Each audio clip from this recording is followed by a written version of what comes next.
বুধবার ত্রয়োদশ জাতীয় সংসদ নির্বাচন উপলক্ষে ইউএনডিপি ও আরএফইডির যৌথ সহযোগিতায় সাংবাদিকদের এই প্রশিক্ষণের আয়োজন করে নির্বাচনী প্রশিক্ষণ ইনস্টিটিউট।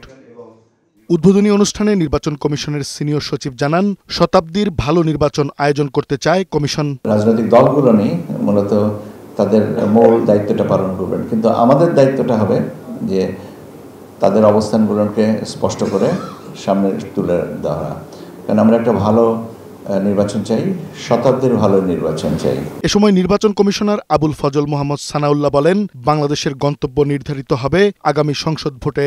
আমরা আগামীতে আমরা কি ধরনের দেশ দেখতে চাই, আমাদের গণতান্ত্রিক পথযাত্রা কেমন হবে, তার একটা tone setting, course setting event হতে যাচ্ছে ফেব্রুয়ারি 2026-এর নির্বাচন।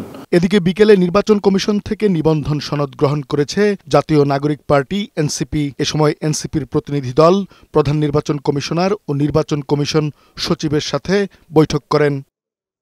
পরে দলটির আহ্বায়ক নাহিদ ইসলাম বলেন, বিদ্যমান রাজনৈতিক পরিস্থিতি বিবেচনায় নিয়ে ইসিকে তফসিল জানাতে হবে। তফসিল তারা আমাদেরকে সুস্পষ্টভাবে জানায়নি, যেটা তারা মিডিয়াতে বলেছে যে হয়তো আগামী 1-2 সপ্তাহের মধ্যে তারা দিবে। আমরা বলেছি যে বিদ্যমান যে রাজনৈতিক পরিস্থিতি, সেই পরিস্থিতি বিবেচনায় রেখেই তারা যাতে তফসিলের ঘোষণাটি দেয়। নির্বাচনে কালো টাকার ব্যবহার রোধে কঠোর হতে নির্বাচন কমিশনের প্রতি আহ্বান জানান তিনি। ডিসি এসপি নিয়োগে রাজনৈতিক প্রভাব থাকতে পারে, আমরা বিভিন্ন জায়গায় সেটা খোঁজ পাচ্ছি।